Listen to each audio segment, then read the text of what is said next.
Mas cool pa sa tubig ng swimming pool. Ito ang Redmi K60 Ultra. Sasabihin ko sa inyo sa video na to kung bakit nasabi ko yan dahil sa gameplay experience ko with Genshin Impact, ito na yata ang best na nasubukan ko pagdating sa thermals.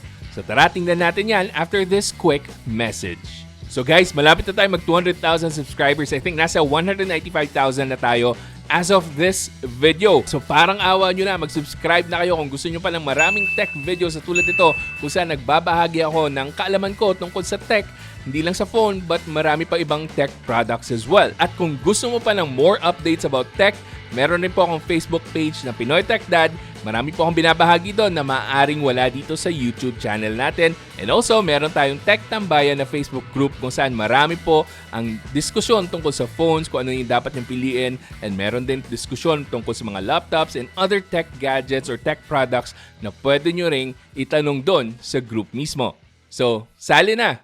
So simulan na natin sa hardware ng Redmi K60 Ultra. So meron tong 6.67-inch na OLED display, 1 billion colors, and 144Hz na refresh rate. Now, ang problema, hindi naka-specify mismo yung glass protection dito, but I'm sure meron namang glass protection to guys. It's basic lang naman. Pero siguro hindi lang nila sinagad to Corning Gorilla Glass 5 or Victus or whatever kung ano yung latest na Corning Gorilla Glass. Expect nyo na lang na lower glass protection to, just to save on cost as well. Dahil nasa close to 24,000 pesos lang yung price range ng phone na to. Now sa bottom part, makikita nyo meron tong dual SIM card slot, a microphone, USB-C charging port, and a down-firing speaker. Dual speakers po ito, so meron pa tong speaker dun sa top side. And then sa right side, nandyan yung power button natin, volume rockers as well. And then sa top part, like I said, nandyan po yung secondary speaker natin. And meron pa rin tayong infrared blaster, IR blaster. So kung kailangan nyo ng remote control na merong IR blaster, eto po, magagamit nyo to.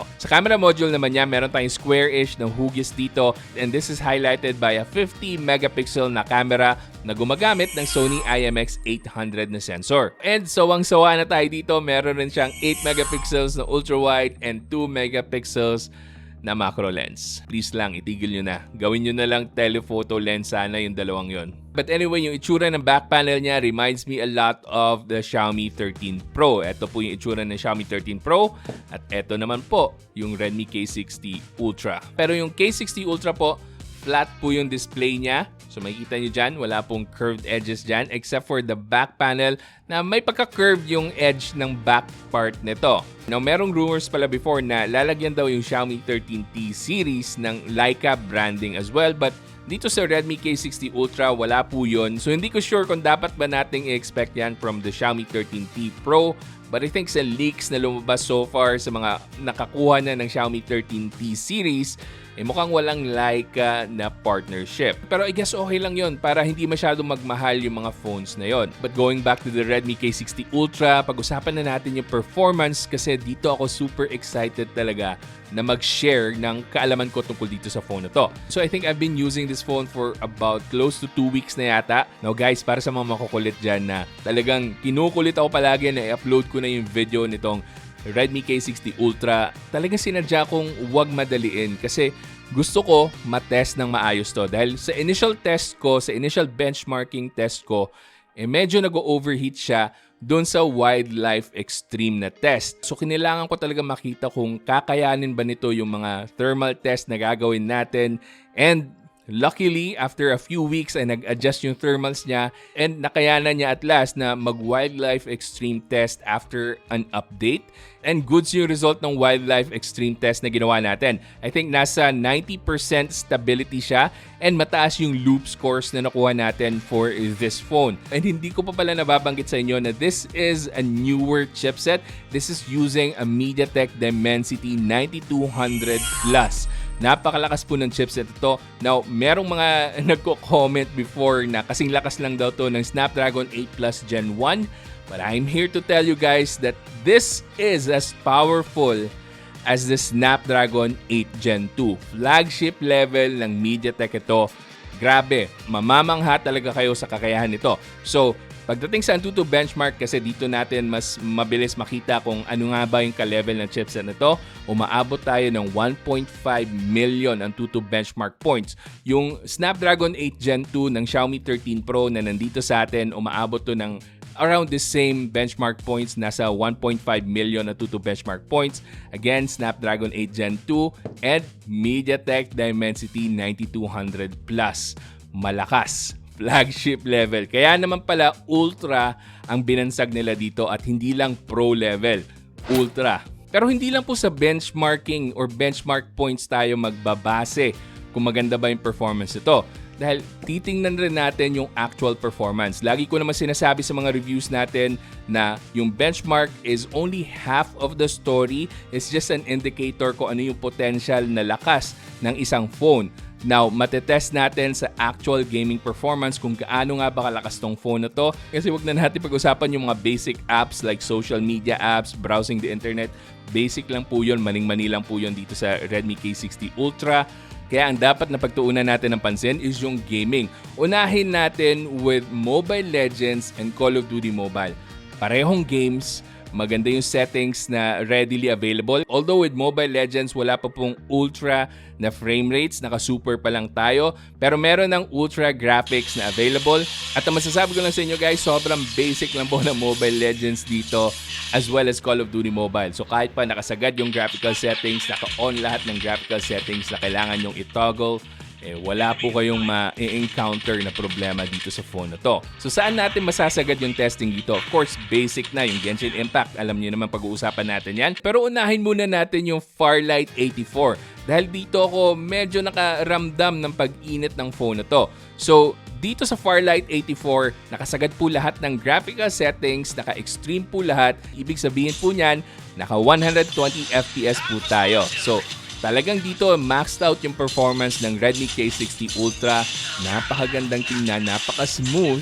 Ayun nga lang, mararamdaman mo yung init ng device. So sa first try ko, umabot tayo ng 43 degrees Celsius dito sa Firelight 84. Pero hindi ako nakontento at sinubukan ko naman next sa second try natin ng Firelight 84 na naka-on yung electric fan at nakatutok sa akin and sa phone.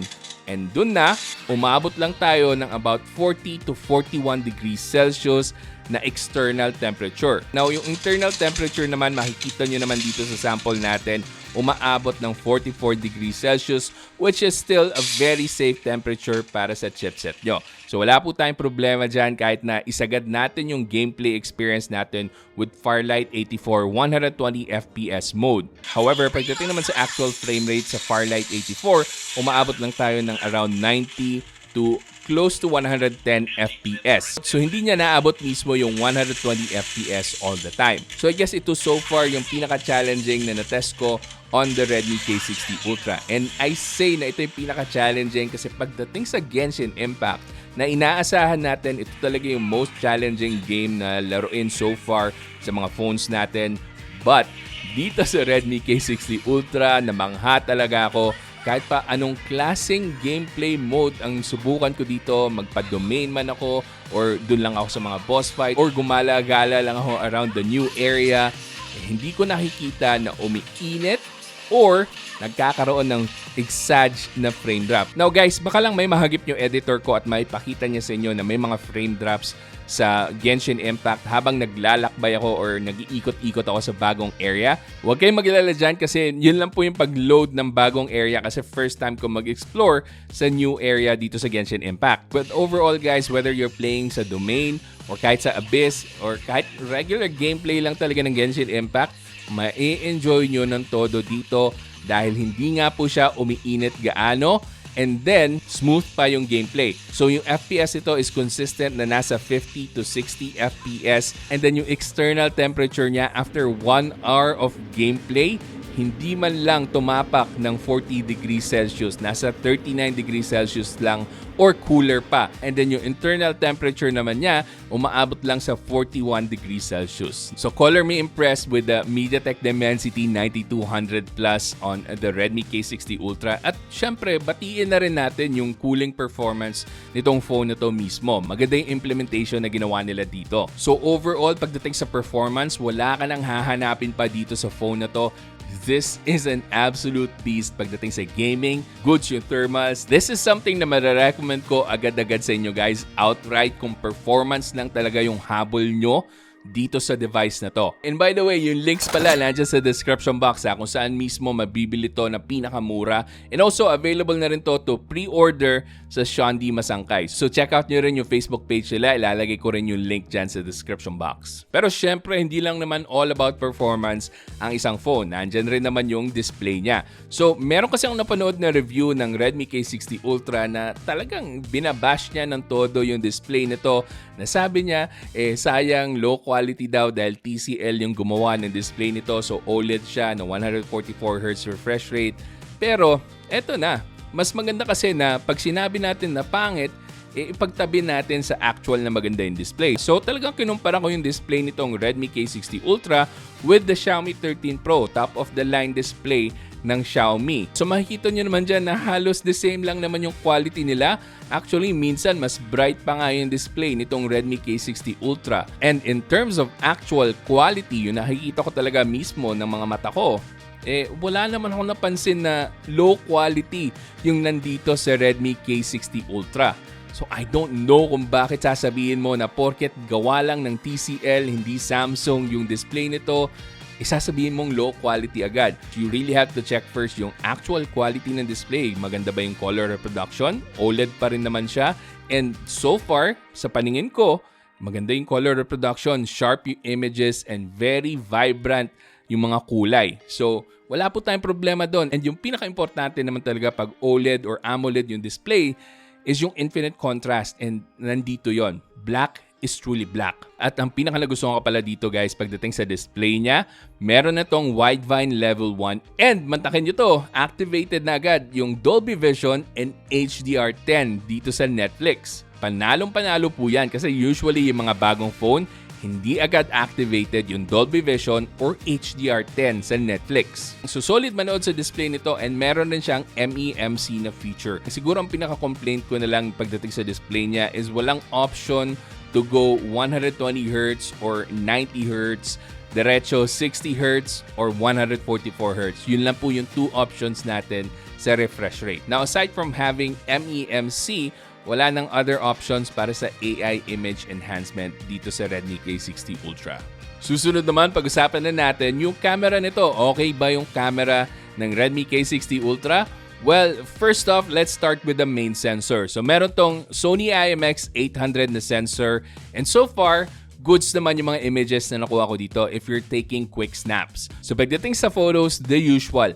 Yun pa rin yung aasahan natin sa isang Xiaomi na device dahil ganun pa rin yung image processing na ginamit nila dito. So maasahan nyo na pagdating sa daylight photos, very sharp and vibrant yung mga photos, maganda yung details. Although as usual, yung maasahan natin na problems with a Xiaomi device pagdating sa image processing is medyo mas nakaangat yung highlights ng photo nito. So tulad na lang dito sa photo samples natin nitong flower ng gumamela na to, makikita nyo na yung default shot napakatingkad po ng image. So hindi na po natin nakita gaano yung details ng flower. So I had to adjust the brightness para makuha natin yung actual details. So hindi naman siya masyadong big deal pero mas maganda sana since naka-automatic mode naman ako na hindi ko na kailangan i-adjust pa yung brightness ng photo ko. Automatic na rin sana na yung phone na yung magde-decide kung gaano nga ba ka-bright yung tamang brightness. So dito, medyo mataas talaga yung highlights sa original photos. So nung nag-manual adjust na ako ng brightness sa camera mismo,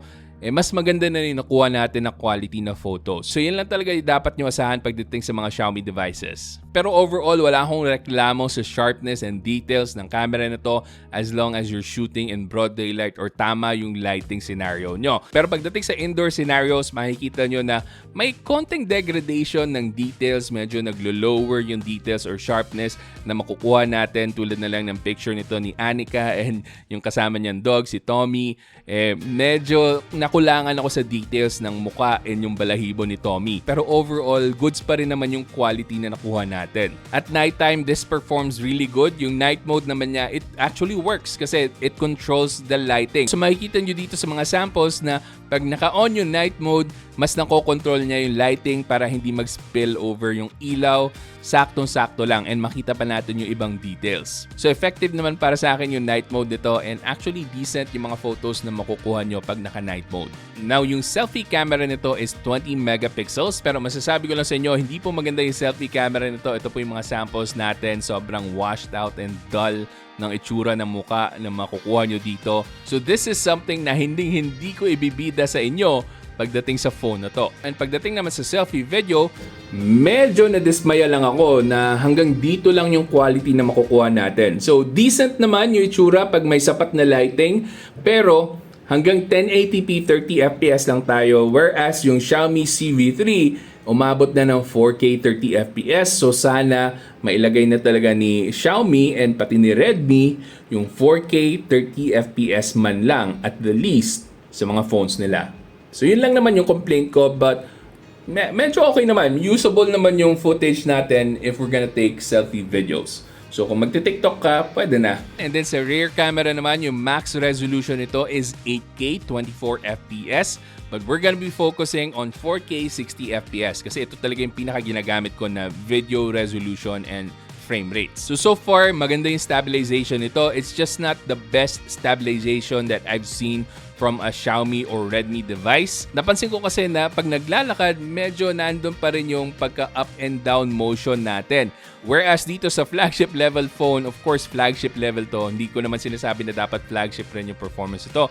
I'm just giving you an idea pagdating sa stabilization na mas stable po yung video na makukuha nyo dito sa Xiaomi 13 Pro if you're gonna compare it with the Xiaomi 13 Ultra. And pagdating sa actual video quality, I would say siguro nasa 7 out of 10 yung quality nito. So overall, very capable yung main camera ng Redmi K60 Ultra. Wag na lang po kayo umasa masyado sa ultra-wide nito na 8 megapixels at lalong-lalo na sa 2 megapixel na macro lens. Wala po kayong aasahan doon na matino. Kung hindi camera ang pinakahabol nyo with the Redmi K60 Ultra, okay na tong phone na to. Pero kung truly camera-centric phone ang habol nyo, this is not for you. Finally, pagdating sa battery nito, meron tayong 5,000 mAh na battery capacity and 120 watts na fast charging. Sobrang good sa charging speed nito. Tatapos na kayo sa pag-charge in about 20 minutes, fully charged na yung phone nyo. And yung battery life nito, sobrang ganda. Power efficient itong phone na to with the 4nm na chipset. Siguradong aabot kayo ng full day dito. Depende lang talaga sa usage nyo. Pero kahit mixed usage pa to,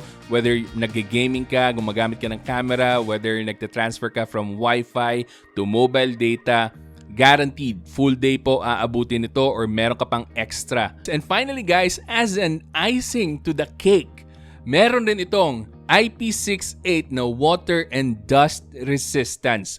This is the first time na nakakita ako sa isang Redmi device na merong ganitong klaseng protection. Usually kasi IP54 lang yung ginagamit nila. So this one, kayang-kayang sumabay sa mga Samsung phones na may IP68. So with that said guys, this is an easy recommend para sa inyo. Kung makukuha nyo to at around 24,000 pesos, yung variant na nandito sa atin, yung 12256, absolutely get one for yourself. Panalong-panalo tong phone na to pagdating sa performance. Kung heavy gamer ka, this is one of the better phones out there right now. Sayang lang at walang bypass charging.